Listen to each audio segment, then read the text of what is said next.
Sonnets from the Portuguese. By Elizabeth Barrett Browning. Beloved, thou hast brought me many flowers. 1.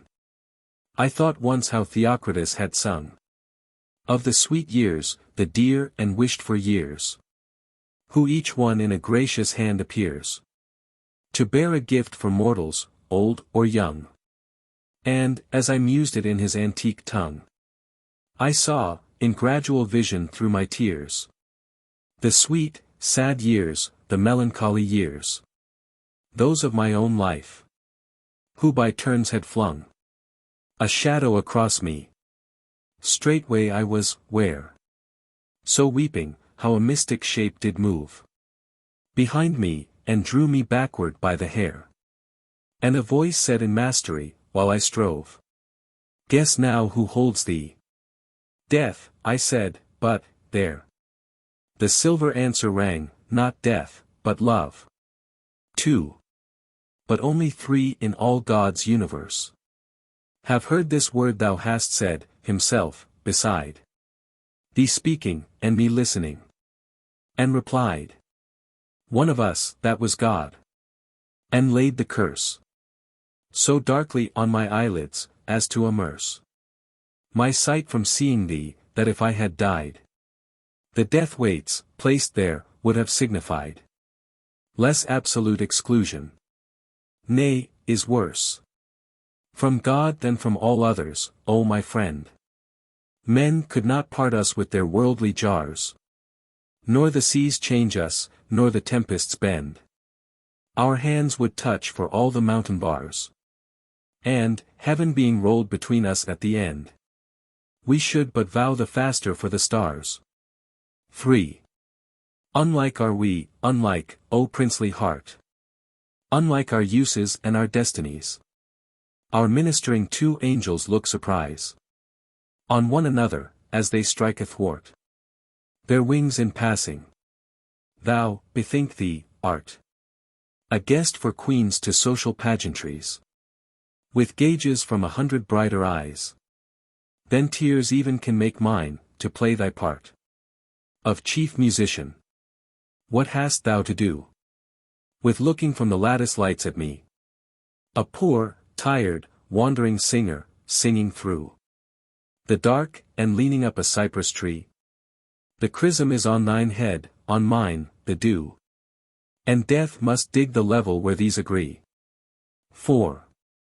Thou hast thy calling to some palace floor, most gracious singer of high poems, where the dancers will break footing, from the care of watching up thy pregnant lips for more. And dost thou lift this house's latch too poor for hand of thine? And canst thou think and bear to let thy music drop here unaware, in folds of golden fullness at my door? Look up and see the casement broken in, the bats and owlets builders in the roof. My cricket chirps against thy mandolin. Hush, call no echo up in further proof of desolation. There's a voice within that weeps as thou must sing, alone, aloof. V. I lift my heavy heart up solemnly, as once Electra her sepulchral urn, and, looking in thine eyes, I overturn the ashes at thy feet. Behold and see what a great heap of grief lay hid in me, and how the red wild sparkles dimly burn through the ashen grayness. If thy foot in scorn could tread them out to darkness utterly, it might be well perhaps.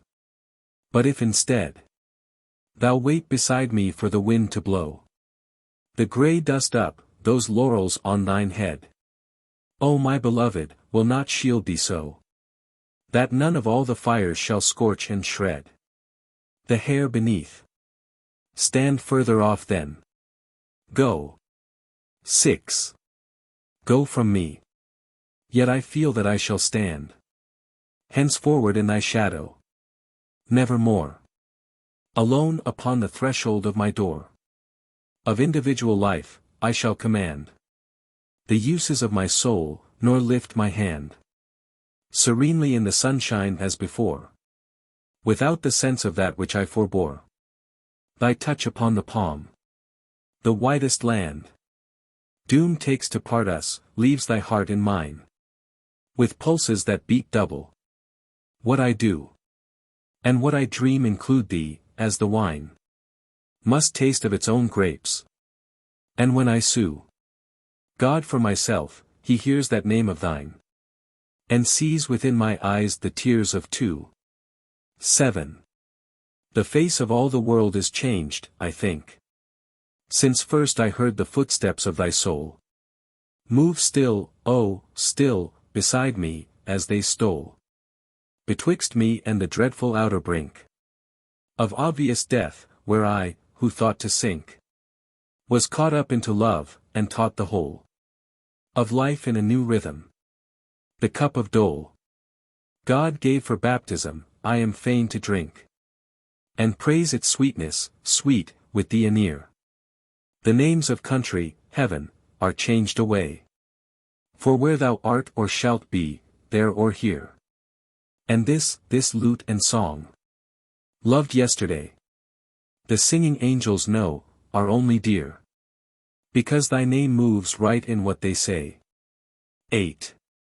What can I give thee back, O liberal and princely giver, who hast brought the gold and purple of thine heart, unstained, untold, and laid them on the outside of the wall, for such as I to take or leave withal, in unexpected largesse? Am I cold, ungrateful, that for these most manifold high gifts, I render nothing back at all? Not so, not cold, but very poor instead. Ask God who knows. For frequent tears have run the colors from my life, and left so dead and pale a stuff, it were not fitly done to give the same as pillow to thy head. Go farther.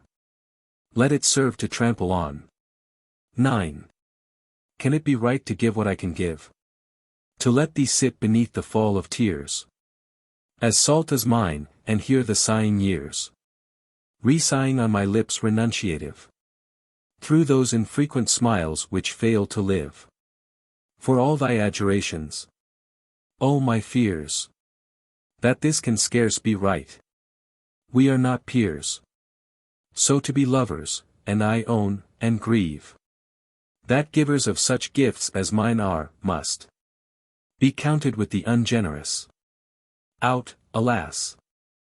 I will not soil thy purple with my dust, nor breathe my poison on thy Venice glass, nor give thee any love, which were unjust. Beloved, I only love thee. Let it pass. X. Yet, love, mere love, is beautiful indeed, and worthy of acceptation. Fire is bright. Let temple burn, or flax, an equal light leaps in the flame from cedar plank or weed. And love is fire. And when I say at need, I love thee, mark. I love thee, in thy sight. I stand transfigured, glorified aright, with conscience of the new rays that proceed out of my face toward thine. There's nothing low in love, when love the lowest, meanest creatures, who love God, God accepts while loving so. And what I feel, across the inferior features of what I am, doth flash itself, and show how that great work of love enhances natures. 11. And therefore if to love can be desert, I am not all unworthy. Cheeks as pale as these you see, and trembling knees that fail to bear the burden of a heavy heart, this weary minstrel life that once was girt to climb Aornus, and can scarce avail to pipe now gainst the valley nightingale. A melancholy music, why advert to these things? O beloved, it is plain, I am not of thy worth nor for thy place. And yet, because I love thee, I obtain from that same love this vindicating grace, to live on still in love, and yet in vain to bless thee, yet renounce thee to thy face. 12. Indeed this very love which is my boast, and which, when rising up from breast to brow, doth crown me with a ruby large enow, to draw men's eyes and prove the inner cost. This love even, all my worth, to the uttermost. I should not love withal, unless that thou hadst set me an example, shown me how. When first thine earnest eyes with mine were crossed, and love called love. And thus, I cannot speak of love even, as a good thing of my own. Thy soul hath snatched up mine all faint and weak, and placed it by thee on a golden throne. And that I love, O soul, we must be meek, is by thee only, whom I love alone. 13. And wilt thou have me fashion into speech the love I bear thee, finding words enough, and hold the torch out, while the winds are rough, between our faces, to cast light on each? I drop it at thy feet. I cannot teach my hand to hold my spirits so far off from myself, me, that I should bring thee proof, in words, of love hid in me out of reach. Nay, let the silence of my womanhood commend my woman love to thy belief, seeing that I stand unwon, however wooed, and rend the garment of my life, in brief, by a most dauntless, voiceless fortitude, lest one touch of this heart convey its grief. 14. If thou must love me, let it be for naught, except for love's sake only. Do not say, I love her for her smile, her look, her way of speaking gently, for a trick of thought that falls in well with mine, and certes brought a sense of pleasant ease on such a day. For these things in themselves, beloved, may be changed, or change for thee, and love, so wrought, may be unwrought so. Neither love me for thine own dear pities wiping my cheeks dry. A creature might forget to weep, who bore thy comfort long, and lose thy love thereby. But love me for love's sake, that evermore thou mayst love on, through love's eternity. 15. Accuse me not, beseech thee, that I wear too calm and sad a face in front of thine. For we two look two ways, and cannot shine with the same sunlight on our brow and hair. On me thou lookest with no doubting care, as on a bee shut in a crystalline. Since sorrow hath shut me safe in love's divine, and to spread wing and fly in the outer air were most impossible failure, if I strove to fail so. But I look on thee, beholding, besides love, the end of love, hearing oblivion beyond memory, as one who sits and gazes from above over the rivers to the bitter sea. 16. And yet, because thou overcomest so, because thou art more noble and like a king, thou canst prevail against my fears and fling thy purple round me, till my heart shall grow too close against thine heart henceforth to know how it shook when alone. Why, conquering may prove as lordly and complete a thing, in lifting upward, as in crushing low.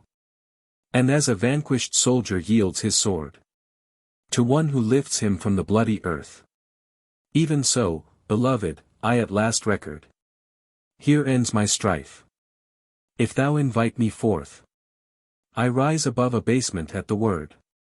Make thy love larger to enlarge my worth. 17. My poet, thou canst touch on all the notes God set between his after and before, and strike up and strike off the general roar of the rushing world's a melody that floats in a serene air purely. Antidotes of medicated music, answering for mankind's forlornest uses, thou canst pour from thence into their ears God's will devotes thine to such ends, and mine to wait on thine. How, dearest, wilt thou have me for most use? A hope, to sing by gladly, or a fine Sad memory, with thy songs to interfuse. A shade, in which to sing, of palm or pine. A grave, on which to rest from singing. Choose. 18. I never gave a lock of hair away. To a man, dearest, except this to thee. Which now upon my fingers thoughtfully I ring out to the full brown length and say, take it. My day of youth went yesterday. My hair no longer bounds to my foot's glee. Nor plant I it from rose or myrtle tree. As girls do, any more, it only may. Now shade on two pale cheeks the mark of tears. Taught drooping from the head that hangs aside. Through sorrow's trick. I thought the funeral shears would take this first, but love is justified. Take it thou, finding pure, from all those years. The kiss my mother left here when she died. 19. The soul's rialto hath its merchandise. I barter curl for curl upon that mart. And from my poet's forehead to my heart. Receive this lock which outweighs argosies. As purply black, as erst to Pindar's eyes. The dim purpureal tresses gloomed athwart. The 9 white muse brows. For this counterpart. The bay-crowned shade, beloved, I surmise. Still lingers on thy curl, it is so black. Thus, with a fillet of smooth kissing breath. I tie the shadows safe from gliding back. And lay the gift where nothing hindereth. Here on my heart, as on thy brow, to lack. No natural heat till mine grows cold in death.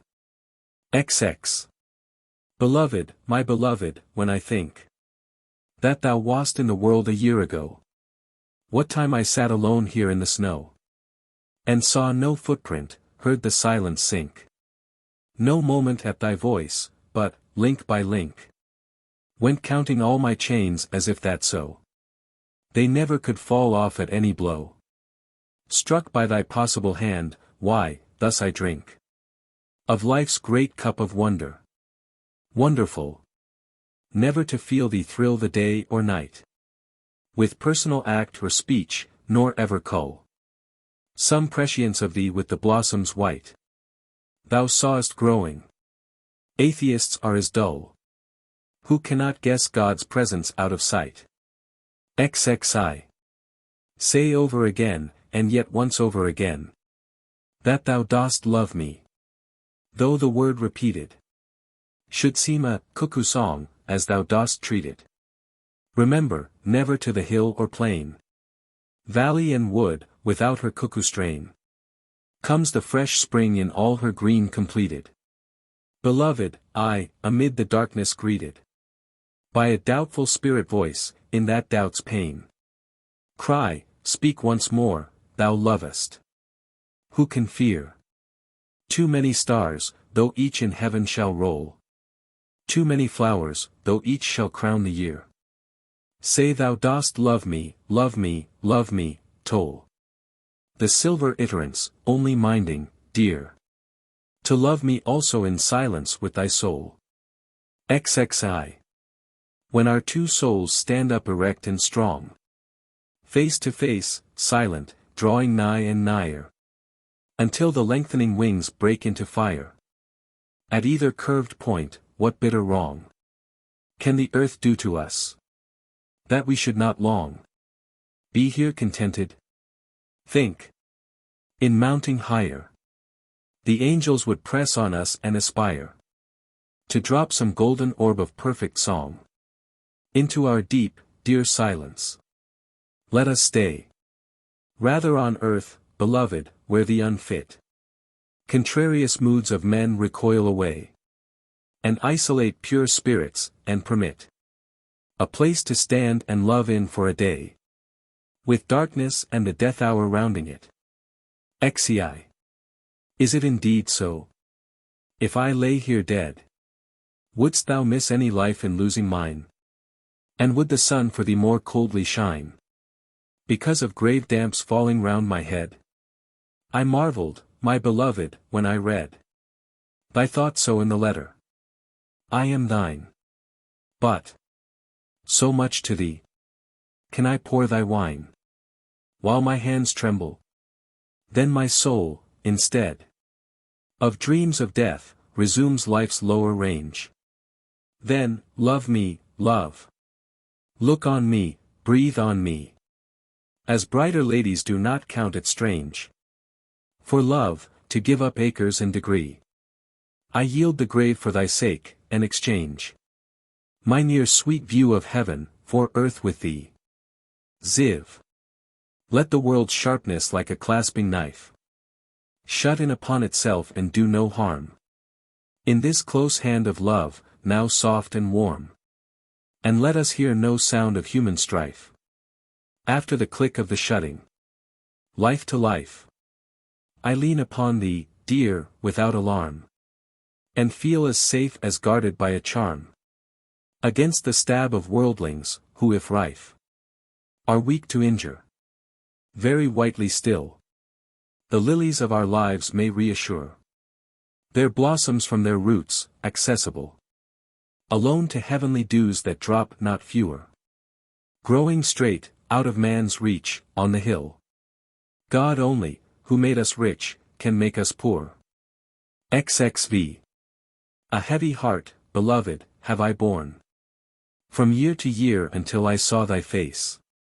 And sorrow after sorrow took the place of all those natural joys as lightly worn as the stringed pearls, each lifted in its turn by a beating heart at dance time. Hopes apace were changed to long despairs, till God's own grace could scarcely lift above the world forlorn my heavy heart. Then thou didst bid me bring and let it drop adown thy calmly great deep being. Fast it sinketh, as a thing which its own nature does precipitate, while thine doth close above it, mediating betwixt the stars and the unaccomplished fate. XXVI. I lived with visions for my company, instead of men and women, years ago, and found them gentle mates, nor thought to know a sweeter music than they played to me. But soon their trailing purple was not free of this world's dust, their lutes did silent grow. And I myself grew faint and blind below their vanishing eyes.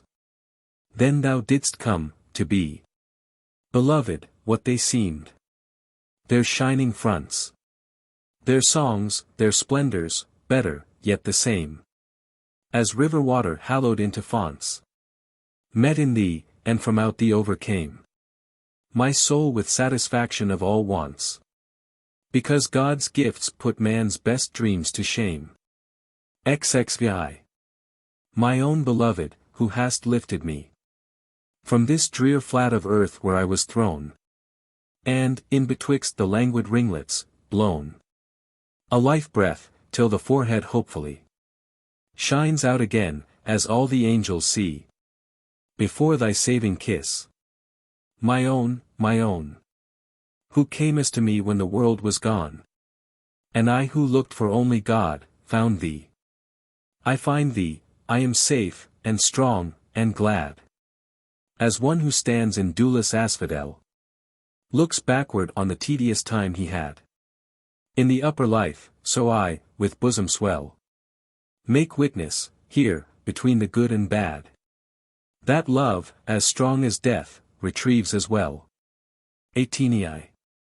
My letters, all dead paper, mute and white, and yet they seem alive and quivering against my tremulous hands which loose the string, and let them drop down on my knee tonight. This said, he wished to have me in his sight. Once, as a friend, this fixed a day in spring, to come and touch my hand, a simple thing. Yet I wept for it, this, the paper's light said, dear, I love thee. And I sank and quailed, as if God's future thundered on my past. This said, I am thine, and so its ink has paled, with lying at my heart that beat too fast. And this, O love, thy words have ill availed. If, what this said, I dared repeat at last. XXIX. I think of thee. My thoughts do twine and bud About thee, as wild vines, about a tree. Put out broad leaves, and soon there's naught to see, except the straggling green which hides the wood.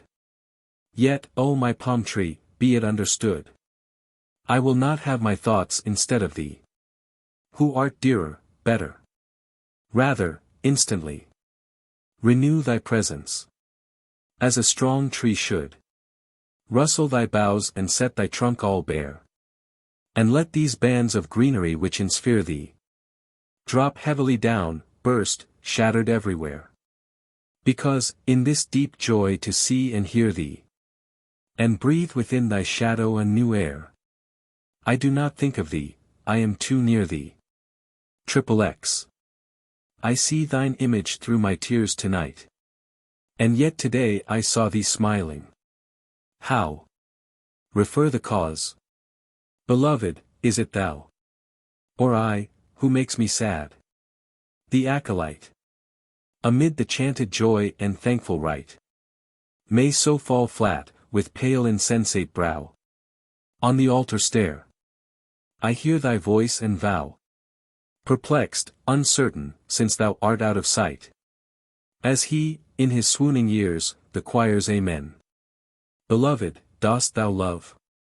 Or did I see all the glory as I dreamed, and fainted when too vehement light dilated my ideal? For my soul's eyes, will that light come again, as now these tears come, falling hot and real? XXXI. Thou comest. All is said without a word. I sit beneath thy looks, as children do, in the noon sun, with souls that tremble through their happy eyelids from an unaverred, yet prodigal inward joy. Behold, I erred in that last doubt, and yet I cannot rue the sin most, but the occasion, that we two should for a moment stand unministered by a mutual presence. Ah, keep near and close, thou dove-like help, and when my fears would rise, with thy broad heart serenely interpose. Brood down with thy divine sufficiencies these thoughts which tremble when bereft of those, like callow birds left desert to the skies. XXXI. The first time that the sun rose on thine oath to love me, I looked forward to the moon, to slacken all those bonds which seemed too soon, and quickly tied to make a lasting troth. Quick loving hearts, I thought, may quickly loathe. And, looking on myself, I seemed not one for such man's love. More like an out-of-tune worn viol, a good singer would be wroth to spoil his song with, and which, snatched in haste, is laid down at the first ill-sounding note. I did not wrong myself so, but I placed a wrong on thee. For perfect strains may float 'neath master hands, from instruments defaced, and great souls, at one stroke, may do and dote. 33. Yes, call me by my pet name. Let me hear the name I used to run at, when a child, from innocent play, and leave the cowslips plied, to glance up in some face that proved me dear. With the look of its eyes, I missed the clear, fond voices which, being drawn and reconciled into the music of heaven's undefiled, call me no longer. Silence on the bier. While I call God, so let thy mouth be air to those who are now exanimate. Gather the north flowers to complete the south, and catch the early love up in the late. Yes, call me by that name, and I, in truth, with the same heart, will answer and not wait. XXIV. With the same heart, I said, I'll answer thee. As those, when thou shalt call me by my name. Lo, the vain promise is the same. Perplexed and ruffled by life's strategy. When called before, I told how hastily I dropped my flowers or break off from a game, to run and answer with the smile that came at play last moment, and went on with me. Through my obedience. When I answer now, I drop a grave thought, break from solitude. Yet still my heart goes to thee, ponder how. Not as to a single good, but all my good. Lay thy hand on it, best one, and allow that no child's foot could run fast as this blood. XXXV. If I leave all for thee, wilt thou exchange? And be all to me? Shall I never miss home talk and blessing and a common kiss? That comes to each in turn, nor count it strange.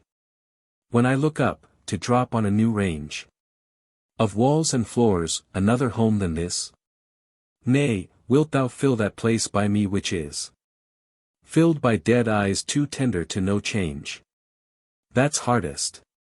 If to conquer love, has tried. To conquer grief, tries more, as all things prove. For grief indeed is love and grief beside. Alas, I have grieved so I am hard to love. Yet love me, wilt thou? Open thy heart wide. And fold within, the wet wings of thy dove. XXXVI. When we met first and loved, I did not build upon the event with marble. Could it mean to last, a love set pendulous between sorrow and sorrow? Nay, I rather thrilled, distrusting every light that seemed to gild the onward path, and feared to overlean a finger even. And, though I have grown serene and strong since then, I think that God has willed a still renewable fear. O love, O troth! Lest these enclasped hands should never hold this mutual kiss drop down between us both. As an unknown thing, once the lips being cold. And love, be false.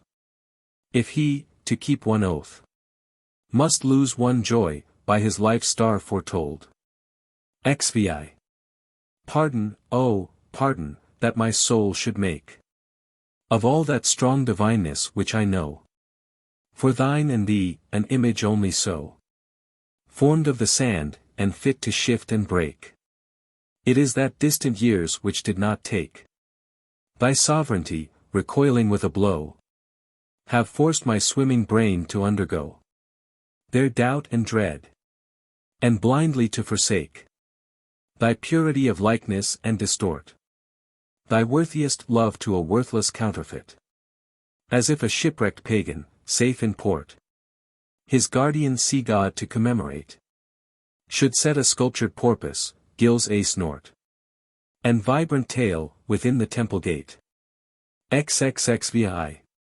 First time he kissed me, he but only kissed the fingers of this hand wherewith I write. And ever since, it grew more clean and white. Slow to world greetings, quick with its, oh, list. When the angels speak. A ring of amethyst. I could not wear here, plainer to my sight than that first kiss. The second passed in height. The first, and sought the forehead, and half missed, half falling on the hair. Oh, beyond meed! That was the chrism of love, which love's own crown, with sanctifying sweetness, did precede. The third upon my lips was folded down in perfect, purple state, since when, indeed, I had been proud and said, my love, my own. XXIX. Because thou hast the power and own'st the grace to look through and behind this mask of me, against which, years have beat thus blanchingly with their reins, and behold my soul's true face, the dim and weary witness of life's race. Because thou hast the faith and love to see through that same soul's distracting lethargy, the patient angel waiting for a place in the new heavens, because nor sin nor woe, nor God's infliction, nor death's neighborhood, nor all which others viewing, turn to go, nor all which makes me tired of all, self-viewed. Nothing repels thee. Dearest, teach me so to pour out gratitude, as thou dost, good XL. Oh, yes. They love through all this world of ours. I will not gainsay love, called love forsooth. I have heard love talked in my early youth. And since, not so long back but that the flowers then gathered, smell still. Mussulmans and Giars throw kerchiefs at a smile, and have no ruth for any weeping. Polypheme's white tooth slips on the nut if, after frequent showers, the shell is over smooth, and not so much will turn the thing called love, aside to hate, or else to oblivion. But thou art not such a lover, my beloved. Thou canst wait through sorrow and sickness, to bring souls to touch, and think it soon when others cry, too late. XLI. I thank all who have loved me in their hearts, with thanks and love from mine. Deep thanks to all who paused a little near the prison wall, to hear my music in its louder parts, ere they went onward, each one to the marts, or temple's occupation, beyond call. But thou, who, in my voices sink and fall, when the sob took it, thy divinest arts own instrument didst drop down at thy foot, to hearken what I said between my tears, instruct me how to thank thee.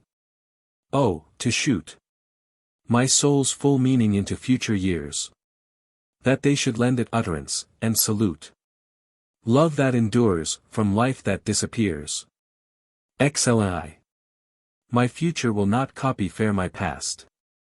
I wrote that once, and thinking at my side, my ministering life angel justified the word by his appealing look upcast.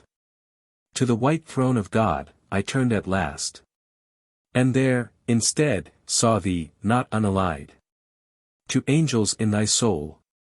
Then I, long tried by natural ills, received the comfort fast, while budding, at thy sight, my pilgrim's staff gave out green leaves with morning dews impearled. I seek no copy now of life's first half. Leave here the pages with long musing curled, and write me new my future's epigraph. New angel mine, unhoped for in the world. XLI. How do I love thee? Let me count the ways. I love thee to the depth and breadth and height my soul can reach, when feeling out of sight, for the ends of being and ideal grace. I love thee to the level of everyday's most quiet need, by sun and candlelight. I love thee freely, as men strive for right. I love thee purely, as they turn from praise. I love thee with the passion put to use in my old griefs, and with my childhood's faith. I love thee with a love I seem to lose. With my lost saints, I love thee with the breath, smiles, tears, of all my life, and, if God choose, I shall but love thee better after death. Sliv. Beloved, thou hast brought me many flowers, plucked in the garden, all the summer through, and winter, and it seemed as if they grew in this close room, nor missed the sun in showers. So, in the like name of that love of ours, take back these thoughts which here unfolded too, and which on warm and cold days I withdrew from my heart's ground. Indeed, those beds and bowers be overgrown with bitter weeds and rue, and wait thy weeding, yet here's eglantine, here's ivy, take them, as I used to do, thy flowers, and keep them where they shall not pine. Instruct thine eyes to keep their colors true, and tell thy soul, their roots are left in mine.